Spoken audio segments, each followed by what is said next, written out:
ఈరోజు ఇక్కడ సబ్బాతు, యూదులు ఎవరు కూడా భోజనాలు వండుకోరు. 6 గంటల నుంచి ఏ చిన్న పని కూడా చేయని కారణం చేత అందరూ కూడా హోటల్స్కి, కుటుంబాల హోటల్స్కి వచ్చేసారు.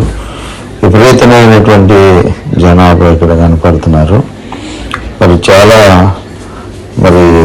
ఖర్చు అయినప్పటికీ మరి ఎందుకని చాలామంది ఇక్కడికి వచ్చి ఇక్కడే ప్రార్థనలు చేసుకుని మరి ఇక్కడే భోజనాలు హోటల్లోనే తింటున్నారు. మాతో పాటుగా వారు ఇక్కడ ప్రార్థన చేసి రొట్టె ద్రాక్ష రసాన్ని కూడా తీసుకున్నారు మా ముందు.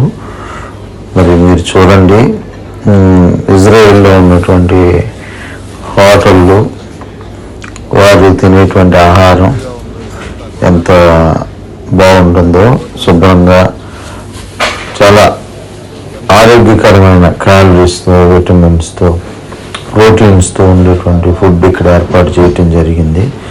మీరు గమనిస్తే ఇక్కడ చాలా రకాలమైన స్వీట్లు, ఫ్రూట్స్.